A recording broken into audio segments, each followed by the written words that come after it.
dat wij als mensen vergeten zijn dat wij licht zijn, dat we energie zijn. Mijn punt was vorige week dan ook dat we kunnen energie niet halen, we kunnen het niet verkrijgen, we kunnen het niet hebben en we kunnen het niet houden. Maar we zijn het al. Dus het enige wat we moeten proberen te doen is die energie die we zijn bruikbaar te maken, om te zetten in kracht.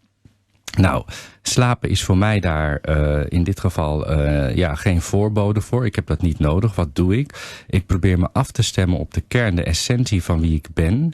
Daar is alles rustig, daar is alles stil. En daar is de staat van moeiteloosheid. Want jezelf zijn kost namelijk geen energie. En dat betekent dat alle energie die op die plek beschikbaar is, aangewend kan worden voor wat je dan ook maar zou willen. Dus ik leid, ongeacht het feit dat ik slecht slaap, weinig aan energieverlies. Maar als we het over slapen hebben, dan wil ik daar eigenlijk een hele andere betekenis aan geven.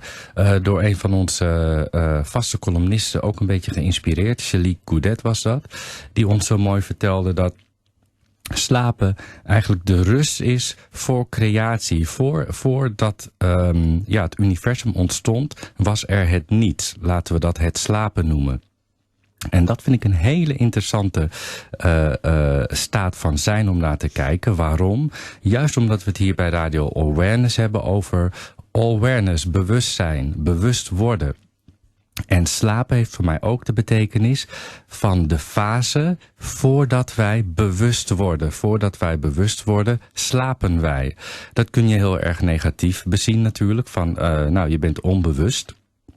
Maar wat ik er eigenlijk mee bedoel te zeggen, is dat het de fase is van rust. Het is de fase voor ontwaken. Het is de fase voor bewustwording. En ook die fase van rust, van niets, van slapen, voordat we bewust worden, heeft in het geheel een belangrijke rol. Heeft een heel belangrijke functie. En die rust van waaruit bewustwording kan ontstaan, het niets van waaruit bewustwording kan ontstaan, dat is een hele mooie plek om te zijn, juist op het moment dat je bewust wordt. En wat heel erg mooi is, denk ik, hier bij Radio Alwarenss, dat ik ervan uitga dat wij toch wel een aantal luisteraars toespreken iedere week, 2 keer in de week zelfs, ook natuurlijk op de zaterdagmorgen om 10:00, die voordat ze bepaalde zaken die wij hier te berde brengen, sliepen, in een staat van slaap waren. En die ontwaken doordat ze geraakt worden door iets wat hier wordt besproken bij Radio Alwarenss. En dat vind ik het mooie van wat wij doen en ook het mooie van hoe ik dit thema dan deze 3e week van de maand vertaal voor mezelf. Ik heb hier, wat ik net al zei, Lennie naast me en rechts naast me Claudia Constantilati, de kruiden- en stenen-expert, van wie ik ook heel veel leer. En ja, dit zijn toch wel 2 dames die ik regelmatig hier in de studio ben tegengekomen, waarna ik naar huis ging met het idee van, ik weet nu meer van de wereld, ik weet nu meer van mezelf vooral. En daardoor meer van de wereld. En ik ben bewuster geworden. Voor deze ontmoeting was dit gedeelte, wat mij nu helder is geworden, was slapende. En die beweging van slapen naar bewust worden, van onbewustzijn naar bewustzijn, is een natuurlijk fantastische beweging die wij elke dag misschien wel weer opnieuw meemaken in ons leven. Waarbij er een aantal momenten kunnen zijn die heel erg bepalend zijn. Echt die momenten waarvan je zegt van, er is een leven voor dat ik dit bewustwordingsmoment ontdekte en een leven erna. Ik kan duidelijk zeggen, voordat ik dit te weten kwam, sliep ik. En nu ben ik wakker. En in dat licht wil ik het thema slapen belichten. Over energie heb ik natuurlijk in mijn intro al het een en ander gezegd en hoe je die omzet naar kracht. En wat ik hierover nog meer voor aan u te melden heb, dat zullen we volgende week zien. Dan komt de afmaker, de afronder. Maar dit was waar ik het voor vandaag bij wil laten, lieve luisteraars. Ja, Percy. En dat is het, hè? Ontwaken. Ja, dat is het. Dat is de keyword deze maand. Dat is de keyword. Ja, daar gaan we weer, lieve luisteraars. Ik had er dus blijkbaar 3 weken voor nodig om daarachter te komen. Patricia, dat zegt ze ons ook niet van tevoren natuurlijk. Daar mogen we zelf achter komen. Ja, dus daarom had ik vorige week de meneer van de UFO's. Ja, precies. En sindsdien ben ik wakker. Trouwens, ook een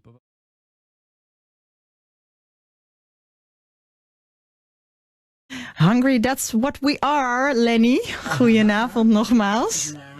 Nog weer. Ja, natuurlijk. Fijn dat je weer veilig bent hier. Want je bent natuurlijk veel in het buitenland op dit moment. Maar je kon toch nog ruimte maken. Ja, dat vind ik heerlijk om te schrijven. Zo, hier komt-ie. Yay. Oké, ga maar gewoon de merendeel in het Engels doen. Ga in en uit de Nederlandse dippen. Dat is omdat ik had de zaterdag uitzendingen geluisterd. Die Engelse uitzendingen. Ja. En die waren in Nederlands. Dan hoef ik geen Nederlands te praten vanavond, volgens mij. Jij mag in het... Want we hebben namelijk een afspraak. Maar wat ik dacht was, aan het eind kunnen Percy en of Claudia en of ik toelichten wat niet duidelijk is. Prima. Ja.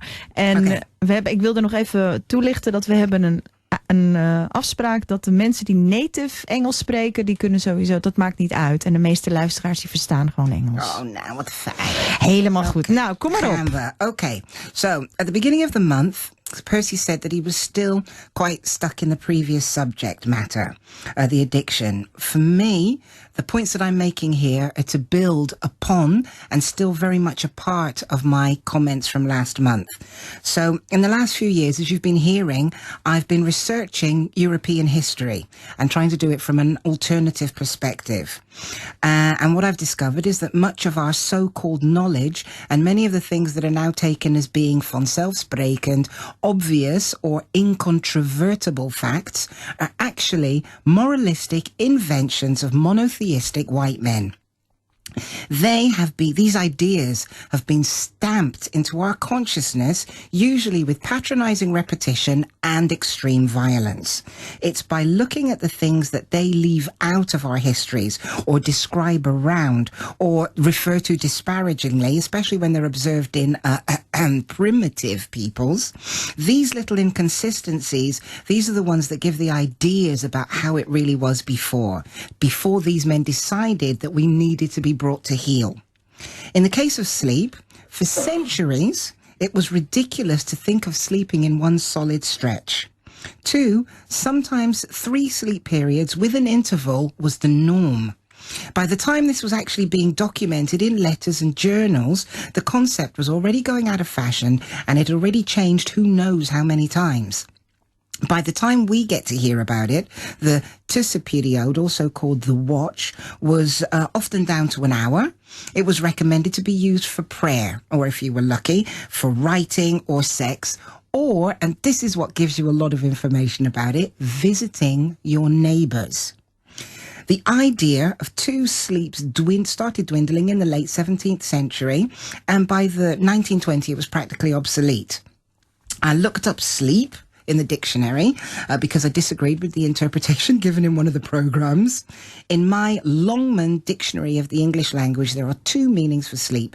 Each one has more than 4 subheadings. The first meaning is the natural periodic suspension of consciousness that is essential for the physical and mental well-being of higher animals. Oftewel, de natuurlijke periodiek opschorting van bewustzijn die essentieel is voor het lichaam en geestelijk welzijn van de hogere dieren. That, in my opinion, is a perfect description of sleep. There are no value judgments in that statement. It doesn't say good, it doesn't say a number of hours, and it doesn't say rest. It says natural, periodic suspension of consciousness, essential, physical and mental well-being, higher animals. Well, okay. I love sleeping. It's great. Incidentally, my mattress is the most expensive single item that I actually paid for out of my own pocket.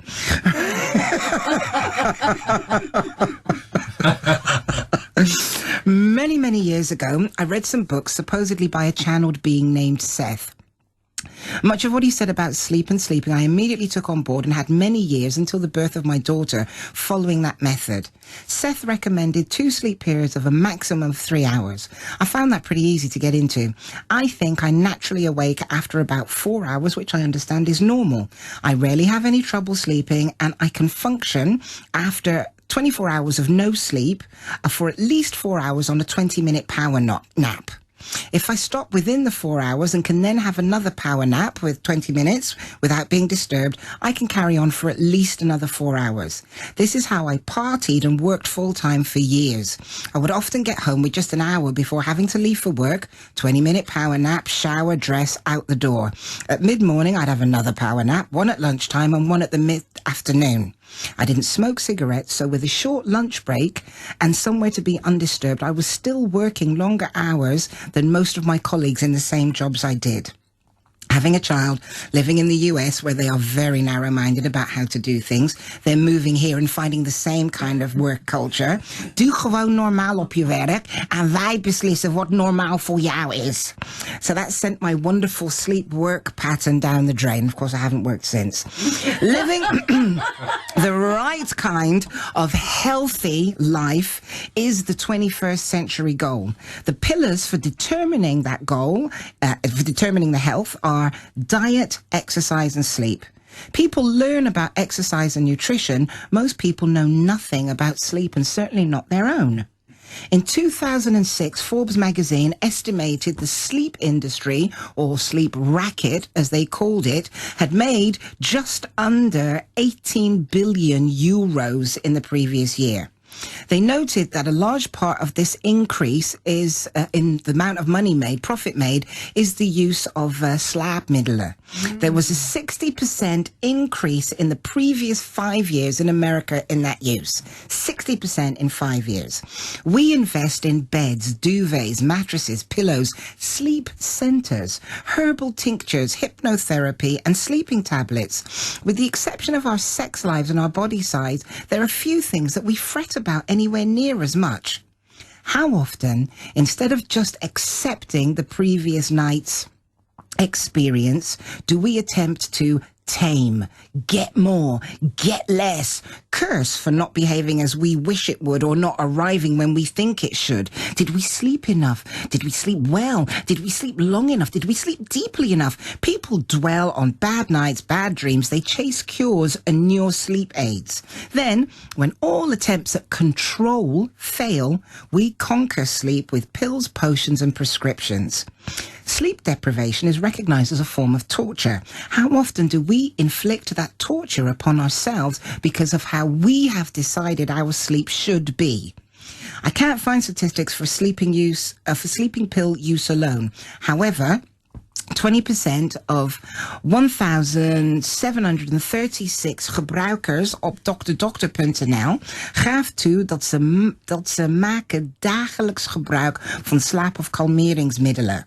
In 2014 alleen al gingen er 42,3 miljoen standaard dosering slaap- en kalmeringsmiddelen over de toonbank.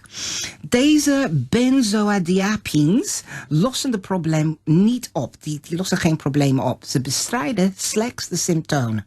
Maar ze zijn verslavend. Geestelijk en lichamelijk. Als je langer dan 2 weken deze pillen slikt, wordt het elke dag moeilijker om ermee te stoppen. Ze werken snel, maar al na 1 week dagelijks gebruik kan gewenning optreden. Dan heb je steeds meer van nodig om hetzelfde effect te bereiken. Een overdosis is overigens zelden dodelijk vanwege de geringe giftigheid van deze middelen. En je wordt er sloom van, je concentratievermogen neemt af, je reageert trager dan normaal. Autorijden is meestal, mag niet, maar ook op de fiets is de kans op ongelukken groter. Slaapmiddelen die je 's avonds inneemt, kunnen de volgende dag nog versuffender werken. Andere vaak voorkomende bijwerkingen, onverschilligheid, zelfoverschatting, duizeligheid, minder zin in seks en prikkelbaarheid. Op de langere termijn kan je last krijgen van vergeetachtigheid en een depressie. Van de 1736 beantwoordenden, 60%, net onder, zeggen dat ze nog nooit de middelen hebben gebruikt. 8,4% af en toe. En 14,7% op dit moment niet, maar vroeger wel. Yet again, a little scratching at the surface of our topics for the month brings us back to an awareness that we live in a system that wants us ignorant, disconnected from our bodies and malleable, while at the same time telling us that what we're being offered is freedom. The most important thing is, as always, to find out what is your personal sleep pattern. How much sleep do you need and what's the best way for you to get it? Learning how you work is the best way to get energy and strength. Honor your individuality. I guess that can seem pretty impossible in a system designed around a working week designed to benefit capitalism rather than humanism. Zo. The end. Wow, Lennie. Zo. Dankjewel. We gaan dit stukje gaan we tapen. En dat mensen dit nog terug kunnen luisteren. Als je met jouw toestemming ga ik het op YouTube plaatsen.